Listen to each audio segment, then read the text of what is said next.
hanna boba'aa irratti raawwatamuu fi malaammaltummaa ittisuu fi qindoominaan hojjechuu gaafataa jiran Jibuutiitti ambaasaadar Itiyoophiyaa Biraanuu Tsaggaayee. Ambaasaadar Biraanuun bakka buutota kaampaaniiwwan boba'aa raabsanii fi waldaalee konkolaachistoota fe'umsaa waliin imbaasii isaaniitti mari'achuu karaa miidiyaa hawaasaa isaaniin ibsan. Yeroo turtii paarkingii miidhamuu maashina boba'aa adeemsa ijaarsa daandii to'annoo fe'umsa boba'aa ramaddii konkolaattota bobba'uu fi qindeessaa irratti hanqinni jiraachuu hirmaattonni himan. hanna boba'aa irratti raawwatuu fi malaammaltummaa ittisuu fi mariin waliinii murteessaa ta'uu kan himan ambaasaadar Biraanuun milkaa'ina isaatii fi qindoominaan hojjechuu gaafataa jedhan tajaajila Itoophiyaatu gabaase. waggoottan lamaan dhufanitti yuunivarsiitiiwwan mootummaa 10 gara ofiin of bulchuutti ceesisuuf hojjetamaa jiraachuu ministeerri barnootaa Piroofeesar Biraanuu Naggaa himan. Yuunivarsiitii giddugala beekumsaa ta'uu fi kutannoon akka hojjetanis ni godhamaa jiran. Piroofeesar Biraanuun guyyaa hundeeffama yuunivarsiitii Gondar waggaa 70ffaa irratti argamaniiru. Yuunivarsiitiiwwan bakka beekumsi irraa maddu akka ta'an dhaloonni naamusa gaarii itti gabbifatuu fi dhaabbileen gariin isaanii ofiin akka of bulchan gochuuf ni hojjetamaas jiran ministeera barnootaarraa odeeffanne. Miseensota waraana bilisummaa Oromoo daandii nagaa filatanii galanii fi sirni galateeffannaa fi beekamtii kennuu raawwatame. Garaagarummaa siyaasaa karaa nagaatiin hiikuun nageenya uummataa mirkaneessuuf waliigaltee mootummaa fi waraana bilisummaa Oromoo gidduutti godhameen miseensonni waraana bilisummaa Oromoo hedduun karaa nagaatiin galanii leenjii haaromsaa fudhachaa turaniiru. Miseensota waraana bilisummaa Oromoo nagaaf dursa kennanii qabsoo hidhannoo irraa deebi'uun leenjii fudhachaa jiran kanneeniif sirni galateeffannaa fi beekamtii abbootii gadaatiin kennameera. Daandii nagaa filachuun agarsiiftuu injifannoo waan ta'eef murtii sirrii fudhatanii fi galata guddaa qabaachuu abbootiin gadaa himan. Pireezidaantii ittaanaa mootummaa naannoo Oromiyaa Obbo Awwaluu Abdii hayyoonni dhaabbilee barnoota olaanoo dhaloota qaruun jaalala biyyaa gonfachiisuu qabu jedhan. Obbo Awwaluun hayyoota yuunivarsiitii Salaalee fi barsiisota manneen barnootaa sadarkaa lammaffaa godina Shawaa Kaabaa waliin dhimmoota misoomaa fi nageenyaa irratti mari'atanii Dajanee Laaqoo dabalata qaba.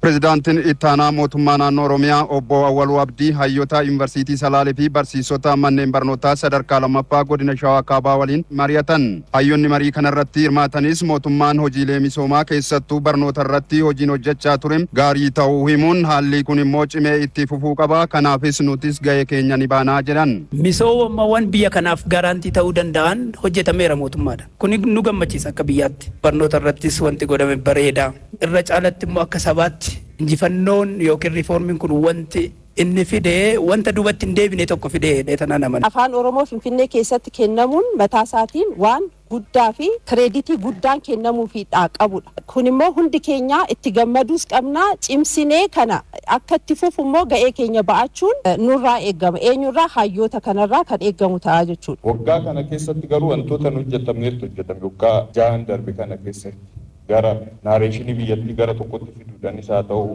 gara misoomatiin isaa ta'u kana garuu proaktiif taanee mul'ifachuu irratti hagamtu mul'ata. Ijaarsa biyyaa keessatti gaheen hayyoota olaanaadha kan jedhan itti gaafatamaan waajjira paartii badhaadhinaa damee godina Shawaa Kaabaa Obbo Yaareed Girmaam kanaaf ammoo caalmatti hirmaannaa keessan cimsuun biyya badhaatee waloon ijaaruu qabnaa jedhan. Ida'ama hojii keessaniitiin ida'ama beekumsaa fi yaada keessaniitiin jijjiiramoonni waggoottan 5 keessatti dhufan jijjiirama baay'ee ajaa'ibsiisa. Kanaaf hayyoota dhimmi biyyaa hin galcha biyya isaa waan ta'eef. Pireezidaantiin ittaanaa naannoo Oromiyaa Obbo Awwaluu Abdii hayyoonni dhaabbilee barnootaa keessa jiran dhaloota biyya ijaaru qaruun jaalala biyyaa gonfachiisuu qabdum cabiinsa barnootaa mudates mootummaan furuudhaaf hojjechaa jira jedhan. Barnoota wal qabate huunka sirnaa jira huunka dakasii ol dhufu rakkoon isaa. Awwaalli isaa eessatti raawwataa raseeta yuunivarsiitii irra raawwatamaa inni ta'uu irra jira. Kanaaf jennee cabiinsa kana riivarsi gochuuf akka mootummaatti waan baay'ee hojjetaa. Yeroo dheeraa jennee yeroo jiddu galeessaa jennee yeroo gabaabaa jennee hojiin hojjetamaa jira. Guututti mana barnootaatti hojjetaa irraa. Barnoota keenya manneen barnoota olaanoo dabalatee yuunivarsiitii dabalatee haayiskuulii dabalatee giddugala daldala siyaasaa ta'uun qabanii kan ejjennoo akkasii irra gahuutu nurra jiraata. Finxaalessummaan bakkeen itti ajandaa isaa baatu ta'uu nurra hin jiraatu. Kana eegutu nurra jiraata. Moonaa keessa lasala eeguu tissuu qabna to'achuu qabdan kan jedhu sirriitti yoo qabdan gaarii ta'a. Nageenya manneen barnootaa waaressuudhaan xiyyeeffannoo guddaan qulqullina barnootaa irratti akka ta'uu qabus dhaaman Obbo Awwaluun. Nagaa manneen barnootaa nagaa mana hojii kennaa eeguun eegsisuun gahee keessanii kan fudhattanii galtan tokko kan. Lammaffaa qaamoleen kamiyyuu finxaaleeyyii dabalatee manneen barnootaa daldala siyaasaa ta'uu nurra hin jiraatu. Achi keessa dhokatee hin danda'amu. Mootummaan deeggarsa barbaachisu godhaa jira. Ijaarsa irraa bajeta waan biyyi qabdu ramannee jira. Kanaaf qulqullina barnootaa kana fooyyessinee hojii baruu barsiisuu kana fooyyessinee barataa barsiisaa wajjin geennee qabxii barataa fooyyessuutu nurra jiraata. Kana ogoone sirna ijaarra. Kana ogoone sabboonummaa Oromoo ijaarra. Qaamolee uummata Affaar keessa ta'anii shira siyaasaa hojjetaniin rakkoo nageenyaaf saaxilamnee qe'eef qabeenya keenyarraa buqqaanee rakkataa jirra jedhan godina saba Oromoo Walloo aanaa baateetti jiraattonni ganda Habilaaloo. Shira siyaasaa hojjetamuun rakkoo nageenyaa jiru furuuf hojjetamaa jiraachuu qajeelchi bulchiinsaa fi nageenya godina saba Oromoo Walloo ibse Abdurrazaaq Muhammad dabalata qaba. Aadaa, amantii, teessuma lafaa fi seenaan hidhata qabaniin hariiroo obbolummaa gaarii qabu uummanni Affaarii fi Oromoo Walloo karaa daandii aanaalee ollaatiin bonaa fi gannatti looniin wal keessaa godaanuu gabaa tokko ooluu fi wajjin jireenyi qaban walitti dhufeenya isaanii daranuu cimsuu jiraattota godina saba Oromoo Wallootu hima. Oromoo ta'ee Affaar keessaa namni saahiba hin qabne jiru. Namni takkaan isaan achiitiin miti asumaatu olumaatu jechuudha. Uummataa jiru tokko ta'ee hariiroo walii qaban jechuudha. Uummanni Affaar galata guddaa nurraa qabanii galata maal isin godhan. Tokkoffaa karaa isaanii keessanii dhugaa karaan nutti cufame kaabaa kibbaan karaan nutti cufame isaan keessanii kan mana yaalaa deemaa ture. Hariiroon obbolummaa uummata Affaar waliin qaban gaarii ta'uu kan himan jiraattonni kunneen ta'us garuu qaamolee uummata Affaar keessaa da'eeffachuun shira siyaasaa hojjetaniin qe'eef qabeenya keenyarraa buqqaanee rakkataa jirra jedhan godina saba Oromoo Walloo aanaa baateetti jiraattonni ganda Habilaaloo. Gandi keenyas gubateera. Maasaan keenyas buleera. Ataakiltiin illee gaafa duraa na gaafatanii amma maasaan kiyya of maasaati. Ataakiltii ko mangoon hin hafne burtukaan hin hafne na jalaa cirameera. Mana sanurra gubee nibrat keenyas mutuuxalee dhumatee dachis keenyas hamma gizee har'aa buleetum taa'eera nuyi asuma baqannee manuma Oromaa barandaa jala taa'u jirra. Qonna dhabnee mana dhabnee baasa hirmaana keessa deemnee tuffaa funaannee arganes hin hojjennaati arganes mana isaanii qaarree akkasiin jira. Jiraattonni kunneen mana isaanii fi qabeenya isaanii keessa afaan qawweetiin erga ari'atamanii bakka bultii nyaataa dhugaatiin rakkataa jiraachuu himan rakkoo hawaasummaa isaan mudateef ammoo hojii humnaa hojjechuun of jiraachisaa jiraachuus eeran. Ijoolleen keenyas timirti gaggatte quwaadhum timirti ijoollee astamaarru dhabneerran. Gaafa garii bulleeti gaafa garii kan nyaachaa jiru. Yoon hojii guyyaanii dhabuu ijoolleen koo agabuu bulti. Timirtis gatan ganda kanatti garii amma kanaaf sitti dhufnee teenyeerru ilmaan bakkuma itti guddisuudhu dhabneeti. Qoraan bobeeffannullee nu dhibee bishaan waraabbannu nu dhibee kan teenye tachaggarree mana ona sanii xarragnee kan jiraachuu jirru. Ijoollee keenyalleen akka taanu dhabnee barumsa dhiisanii quraan hin qabanii ofiitis bakkee jiraannu dhabnee.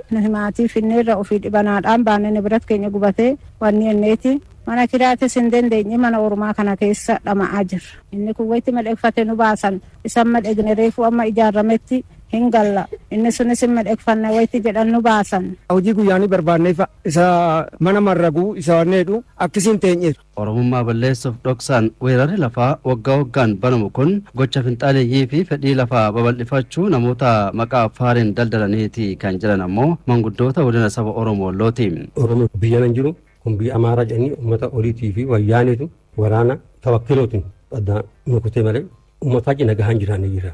Waraana wakkilinaatiin warri keessaan jibbaa oofuu fi Oromoo Walloo keessan jiru warri keessaa haxooynee Wallaggaatti deemuu qabanii isin gadiin dhaanu oliin dhooynaa jedhanii warra mallaqa ergeefa Affaarota warra isaaniif bitamu keessaan nu lolaa turan. Akkasitti amma gandi gadhiisneera. Jiraattonni aanaa baatee ganda Habilaaloo rakkoon kun furamuu fi akka qabu irra deddeebiin gaaffii bulchiinsa aanaaf dhiyeessaniin furmaata dhabu siman. Gara mootummaatiinis iyyannee ture biyya keenya hin feena maasaa keenya hin feena mana kifil sadiifaadha kan jalaa gubateeru ammas yoo mootummaan yoo nuu dhagee yoo nuu toshanii killiloonni lammanillee wal arganii mootummaanis akka nu deeggaru killilii fi killilis wal argee akka nu deeggaru hin feenaan jedha. Amma nuyi kaffeenu aanaa lamman wal tahee biyya keenya nu toshanii biyya keenya nu gashuu mana nu ijaaranii akkis barbaannaa. Obbo Muhammad Abduu bulchaa aanaa baatetiin miidhaan jiraattota kanneen irra ga'e dhugaa ta'uu amanuun uummata lamaan walitti buusuu fi nagaa dhoorguun fedhii siyaasaa qaban galmaan gaachuuf qaamolee socho'aniin miidhaa dhaqqabe ta'uu siman. Ka'umsi walitti bu'iinsa kana fedhiin lafa babal'ifachuu jira. Fedhii garaagaraatu jira. Fedhii siyaasaas jira. Kana keessas immoo tapha garaagaraa kan taphatu jira. Akka uummati kun nageenyaan arganne kan taasisu jira. Manni gubatee jira. Namoonni buqqa'anii jiranii. Walitti bu'iinsa dhaabuu nageenya argame amansiisaa gochuu kanneen buqqa'an qe'ee isaaniitti deebisuuf mootummaa naannoo Affaar waliin qindoominaan hojjetaa jiraachuu simaniiru.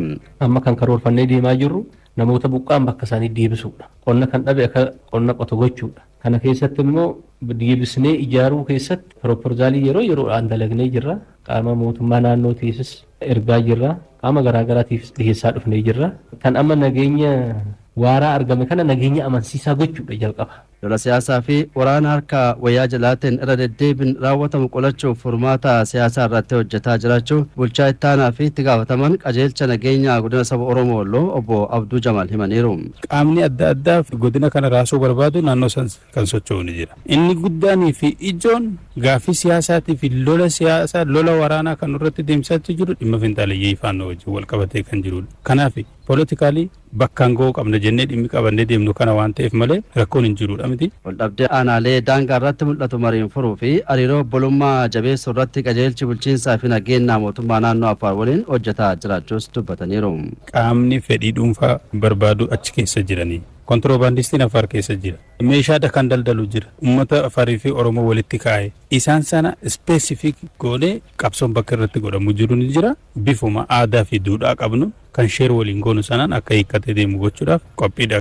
Oromoon hoytuma murtii tumattu waan biraa dura nagaa lallabde sa'a nagaa lallabde namaa nagaa lallabde malkaa nagaa lallabde maddaa nagaa lallabde karaa nagaa lallabde gabaa nagaa lallabde bultii nagaa lallabde ooltii nagaa lallabde wanni isiin hin lallabiniif hin jirtu waan uumame muluufuu nagaa lallabde nagaatu duraan nagaa jechuun utubaa biyyaa yoo nageenni hin jiraatin homaan jiran ilma qaba jechuun nagaa irratti jira ilma sanin guddifadha jechuun nagaa irratti jira ilma sanin barsiifadha jechuun nagaa irratti jira yoo nageenni hin jiraatin hin jiru hin horadhaan hin jiru hin qotadhaan hin jiru hin bocadhaan hin jiru ilma barsiifadhaan hin jiru nageenni yoo hin jiraatin guddinni hin jiru misoomni hin jiru nagaa kenna wanni eeggannuuf jiru teennaaf eeggan nagaa namaa hayyuu jirutu eega wayyuu jirutu eega abbaa amantiitu eega abbaa gadaatu eega abbaa bokkuutu eega qeerrotu eega qeerrittitu eega haadha siinqeetu eega akkanatti eegama nageenni kalee.